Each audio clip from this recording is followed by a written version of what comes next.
y gracias por continuar en este 24º Congreso MEM, que tiene como siguiente invitado a Garvin Rennier y su conferencia La cuenta regresiva y disrupción en la industria.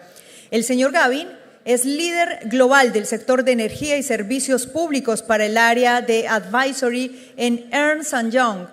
Cuenta con 25 años de experiencia trabajando en una amplia gama de proyectos en Europa, Estados Unidos y el Medio Oriente.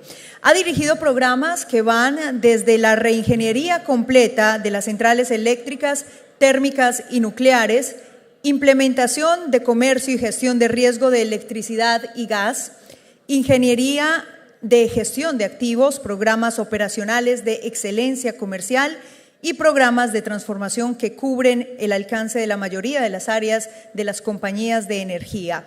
Tiene un interés particular en la optimización del rendimiento de los activos y los procesos, sistemas y cambios culturales necesarios para lograrlo. Señor Rennier, adelante, bienvenido.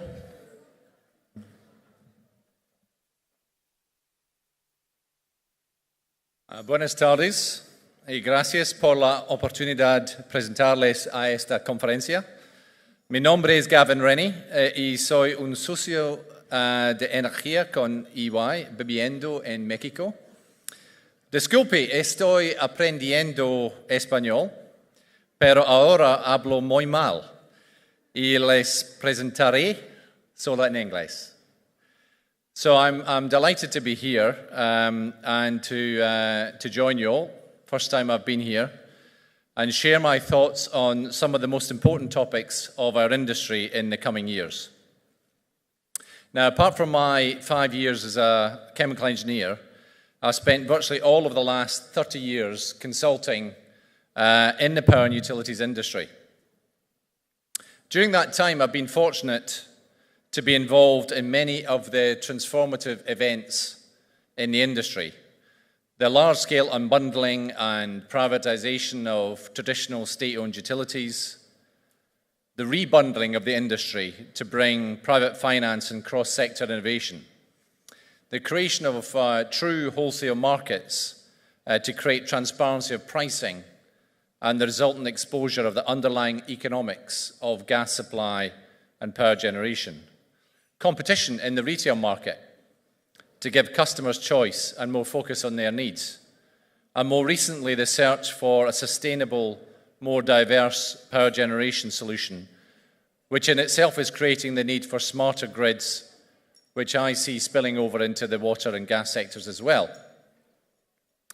So my role is the Global Emerging Markets Lead for Utilities for EY. And in that role, I've been working mostly in the Middle East, India and Africa. I'm working closely with clients to navigate the changes in those markets. The changes I've been seeing there are quite extraordinary. But only 2 months ago, I moved to Mexico City to focus increasingly in the markets in Latin America, which I'm very excited about.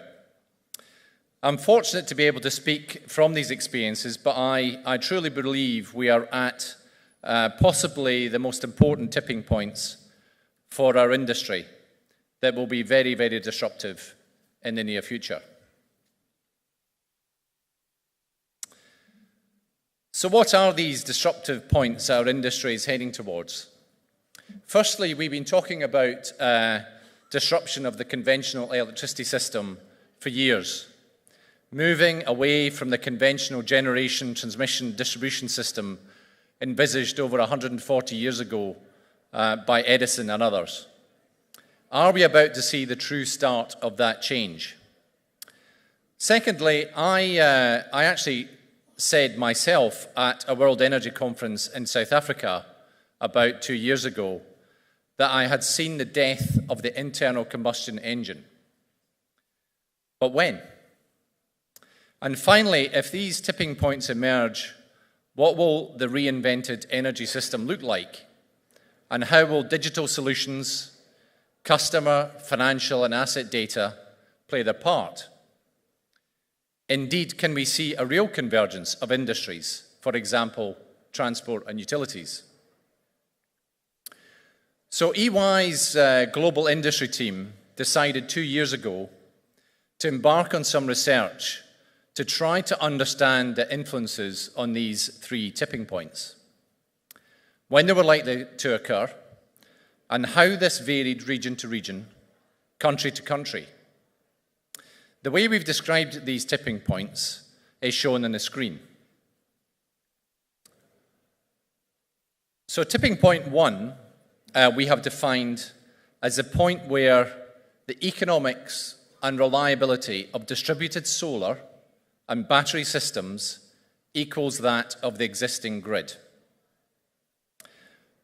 Arguably, this is the point of indifference for a customer, where either option is viable to meet their needs, and there is no cost or reliability disbenefit. And we call that the birth of the new energy system. Tipping point 2 is a prediction of when the price and performance of electric vehicles meets that of conventional internal combustion engines. At the moment, we all know that EVs require subsidy and that the battery performance cannot yet match efficient gasoline or diesel vehicles. This is the point when that changes. Our final tipping point is where even transporting electricity is more expensive than local generation and storage, suggesting a massive incentive to move away from traditional grid-based energy solutions. I'm delighted to say that today marks the first formal presentation of our research for Latin America. It's still in draft form, but it gives you a good indication of what's likely to happen in this region. But let's begin with where we started with our research, which was in Europe. Regional differences have proven to be crucial in our analysis, largely due to various underlying government, energy, or development cost, subsidy, and tax variations. This chart, which I'll explain, gives you an idea of how we have analysed and arrived at our conclusions. The most important of these lines is the yellow one. The yellow one represents the decreasing cost of the combination of distributed solar PV and battery.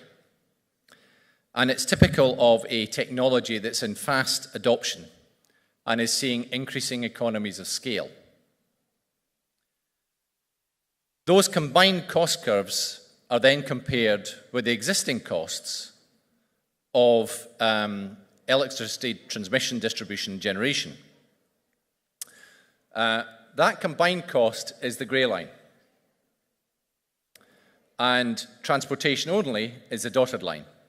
There'll be a few of these charts. The point at which these lines cross, the grey solid line and the yellow line, is basically where this first tipping point occurs. And in Europe, we concluded that was approximately 5 years away, somewhere between 2022 and 2023. Now, I think when we presented this to many of our European clients, this was met with some shock. But actually, they weren't entirely surprised. They knew it was coming.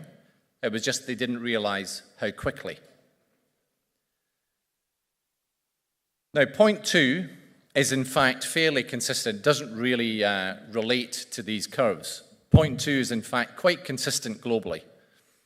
In about 8 years' time, we will see electric vehicles being just as good an economic and performance option than conventional cars, without subsidy or incentive. Again, 8 years means that if you change a car, let's say every 4 years, then you'll only buy 2 more conventional cars before we never buy, except for personal preference, an internal combustion engine ever again. Point 3 is generally much further away, which is where this cost curve meets that of transportation. But bear in mind it's just transportation. In 24 years, the majority of customers will have chosen an alternative to the current model of provision of electricity in Europe. That's what that line is telling you. Only for non-economic reasons of scale or security would this be a justifiable choice. And for the majority of customers, by that time, they will already have moved to an alternative model of supply. So that's Europe. Now, as I mentioned, the variabilities of tax, local economics, etc., have a big impact. So we have been gradually taking this research around the world, region by region. It's a little bit more difficult and more time-consuming to do it by individual country, but we are doing it region by region. And so I'm going to show you a couple more examples. On this occasion, it's the northeast of the US. Now, it's noticeable that the tipping point 1 is actually much further away than Europe. It's 13 years away. And the major reason for that is low energy costs. So at the moment, it's actually highly economic to stay on conventional system, and therefore takes longer for that tipping point to be reached. However, tipping points 2 and 3, are actually similar to what we saw before. And what that means is the window of change between tipping point 1 and 3, which is when all of this transformation is going to occur, is actually very quick. It's only 8 years. And we expect major changes in customer behavior and the new energy systems to take hold during that time. Interestingly enough, tipping point 2 is actually slightly faster in the US, i.e. for EVs to become adopted, for the same reason. The electricity cost is actually slightly lower, and therefore the economics work better. If I then compare that with California, California is an example whereby, for those of you familiar, they have a lot of incentives, tax incentives and technical incentives associated with renewables. And as a result, we see an accelerated scenario. Tipping point 1 is 10 years, still further away than Europe because the prices are still relatively low, but nevertheless accelerated in comparison to the rest of the US. And we also expect to see significantly increased penetration of EVs, as there are a lot of incentives associated with those in California. So that's a little bit about what's going on in the rest of the world. And we do have analysis which I'll show you, which shows you the other regions we've looked at. What about Latin America? So with Latin America, we have just been completing our analysis, and we've been trying to find something which is helpful and meaningful associated with that. One thing became clear in that analysis, and that's the great variations that exist across Latin America. We therefore split our research into two forms. Firstly, those countries where renewables, such as hydro, already play a significant part, and this is the first chart. Note, as usual, that EV is approximately 8 years away, so no significant variations there. The first tipping point, however, is quite a bit further away. It's more like the Northeast US example. And again, this is because underlying energy costs are relatively low in a lot of countries in Latin America. However, what that does mean, at 15 years, it's still well within the typical timescale that utilities take for their investment analysis. This is beginning to start to figure into your analysis as a utility, into the bank's analysis when they're thinking about lending, in terms of what impact that might have on those investments that you're trying to get through at the moment. If you look at the second scenario, it's for those countries where there is a more fossil-intensive energy system. And again, we see a slightly speedier likelihood of tipping point 1, i.e. when distributed generation becomes a real threat to the existing grid system. And again, well within the planning windows for the majority of utilities investments.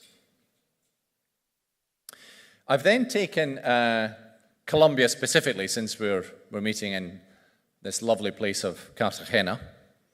And I've said, well, these scenarios, and they are scenarios, I'm not trying to make a prediction. I can guarantee that this is wrong.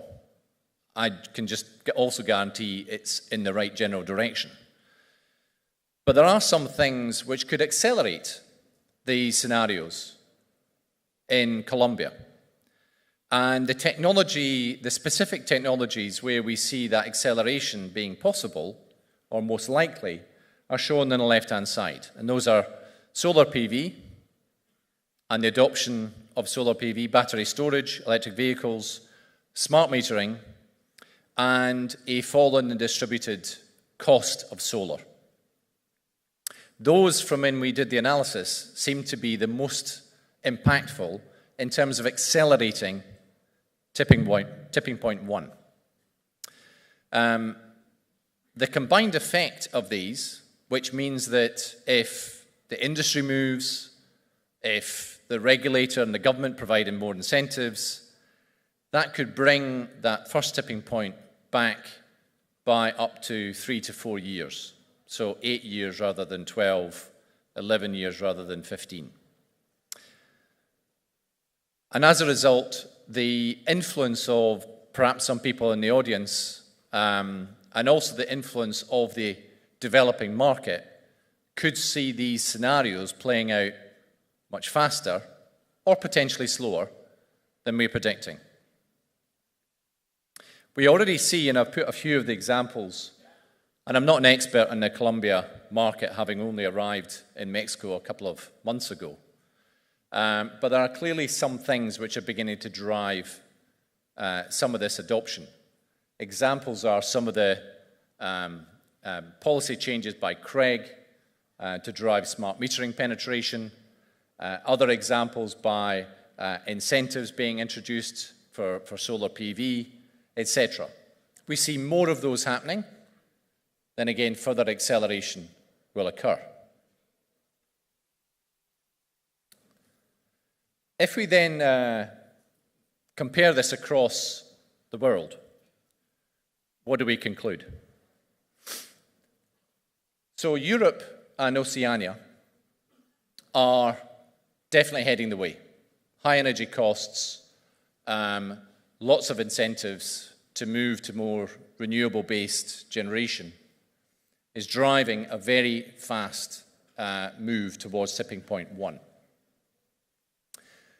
And what I think is interesting about that is as those regions and countries move to this new model, what is that going to do to our research? Well, I think it's going to speed everything up. People are going to be seeing new models. They're going to be experiencing new models. They're going to be able to observe new models. And I think people will learn from that. And what we've seen in the utilities industry, people learn fast and they replicate it. The other thing is that you have a number of, particularly European companies, very evident in Colombia, but also just generally in Latin America. Those European companies will be going through this process much faster, and I suspect will then be bringing those models back to Latin America to try and get ahead of the game. If you look at the others, I've spent quite a lot of time in the Middle East in the last 5 years. The GCC is the Gulf Cooperation Council, the 6 big economies in the Middle East. That appears to have quite a long way 2036 before tipping point 1 occurs. Actually, the reason for that is because the massive subsidies that exist within the GCC. What we're saying is those subsidies are being removed. I've spent a lot of time with those Middle East utilities who are preparing for this now because they know those subsidies for existing generation are going to be removed because of the geopolitical changes in the use of oil and fossil fuels in the GCC to support their economy. So it's very likely that that tipping point 1 will come back much closer to Europe, maybe just a few years afterwards. The US, as I've mentioned, is a little bit further away, but we are seeing California moving much more rapidly. And I think, as far as Latin America is concerned, probably a little bit more like the US in terms of timing. But as I said, we don't know what the impact of other markets moving much more rapidly to this model will have in the overall scenarios.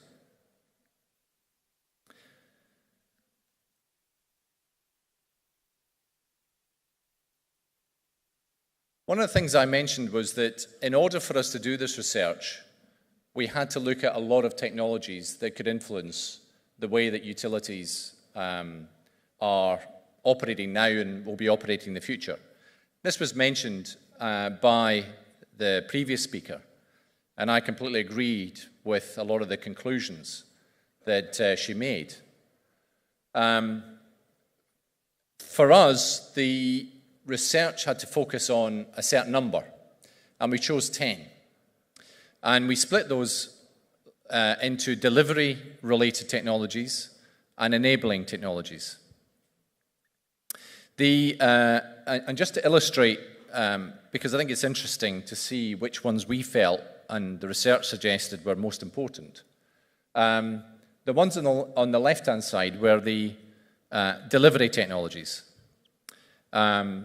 We have distributed solar PV, we have behind-the-meter battery storage, we have electric vehicles, we have microgrids, and we have home and building energy systems. These are the ones we felt, and the research suggested, had most influence on the delivery changes that were happening in the electricity system. In terms of enabling technologies, then smart meters, very, very important. Artificial intelligence, and generally the use of more robotics and intelligent automation. Grid edge technologies, which are putting smarter devices on grids to make them self-healing and to provide better information. The use of cloud-based technologies, so you don't have to go through massive systems projects on-premise that frequently go wrong. You can buy this from the cloud. And peer-to-peer energy exchange, like virtual power plants, where consumers can exchange power in a way that they couldn't do before. This is one of the most challenging aspects of the conclusions of the research, is that there's so much to consider for organizations when they're looking at this and thinking about it in terms of their own context. And that's whether it's a utility or whether it's a regulator or whether it's a government. But they do need to be taken into consideration to then develop effective strategies for deciding what you're going to do about the impact of those on your business. In my own experience, the areas where most utilities have worked and are making significant efforts include distributed solar PV and smart meters. I see quite a lot of activity in those areas. The more advanced utilities, I'm seeing a much bigger emphasis on intelligent automation and artificial intelligence, as well as some of the grid edge technologies and use of the cloud. Areas where I still don't see really deep thinking or transformative strategies being developed include the convergence question between transport and utilities, really how electric vehicles will impact utility systems, home energy systems, battery storage, and the impact of peer-to-peer energy exchange. Those are all areas where I see some things happening, but relatively little.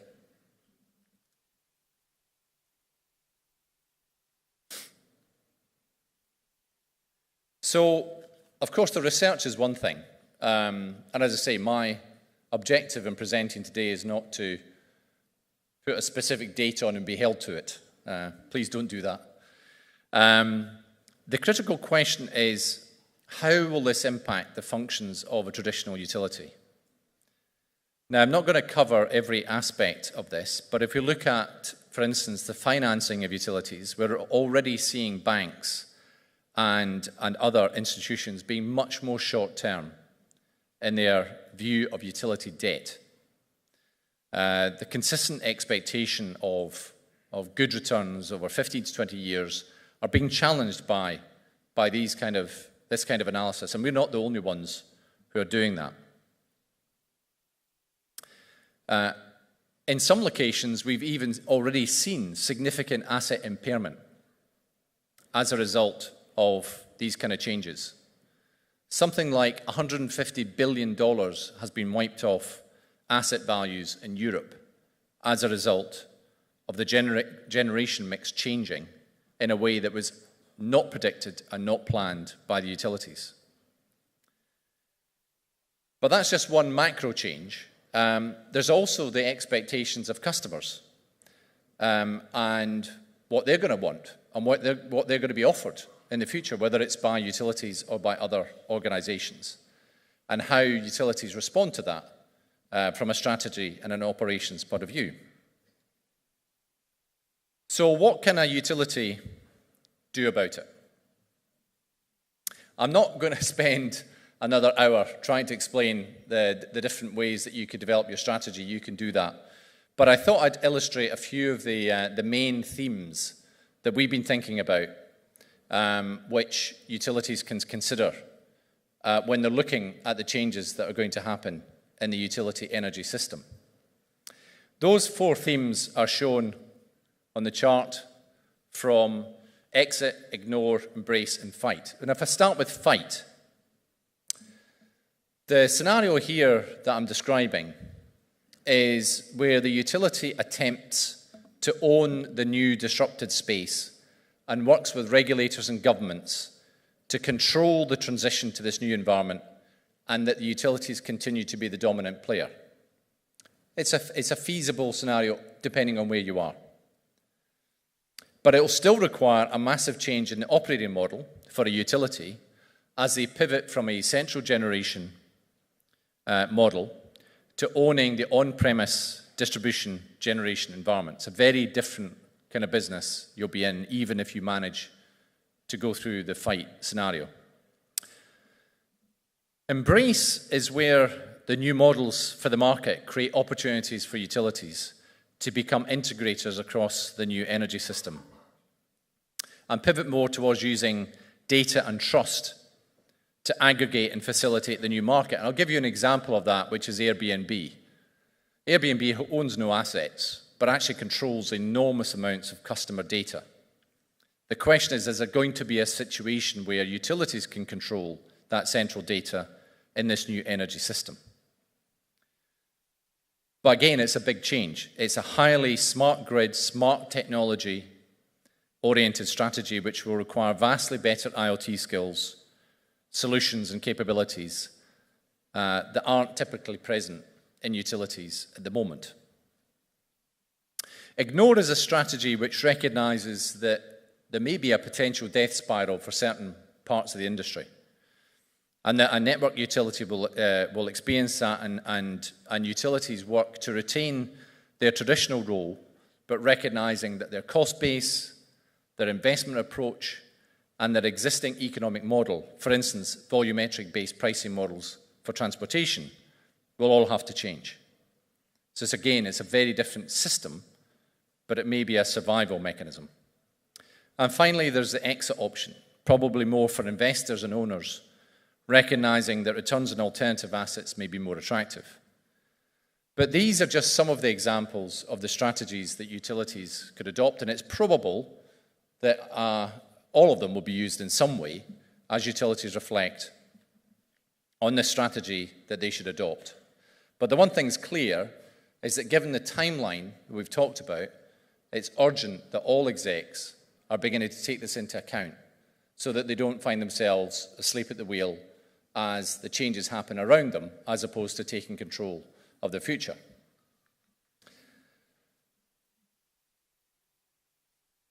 My final interesting slide is to illustrate that while I focused on 10 technologies, which we believe are the most important for the analysis that we've done, I think you'll all be aware, and we've discussed a little bit already in this session, that there are actually a vast number of different technologies that will be potentially impactful in the utilities industry.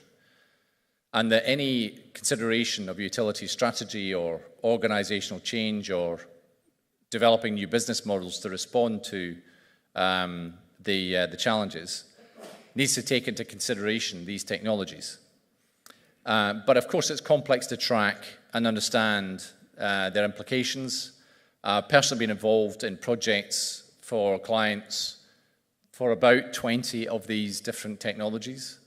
And we've created tools to help our clients to assess and analyze across their processes, which are going to be most important. But it's clear in everything that I see that, taking account of those new technology changes is going to be crucial. So, to conclude, I've taken you through a bit of a whirlwind tour of our research and some of the implications. Myself and my EY colleagues would be more than happy to spend more time with you so you can get fully up to speed on our thinking, what it might mean to you as a company, and how you might wish to react.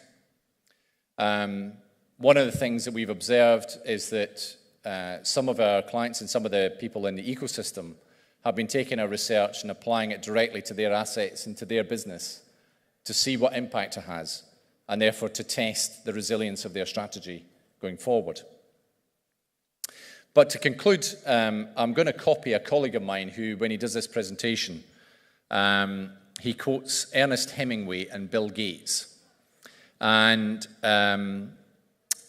Hemingway apparently said that change happens slowly and then very fast. And Bill Gates said that we overestimate the change in the next 2 years and vastly underestimate the change in the next 10.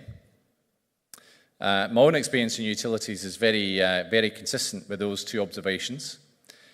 So I urge you all to take note, start preparing your strategies, and to succeed in the face of this disruption.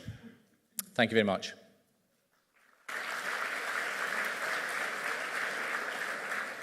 Now, I think I'm slightly early, so I'm happy to take any questions if you have any. Or you might all be too stunned. Well, I'll be around for some of the conference, so happy to speak to anybody who's interested. Thank you very much.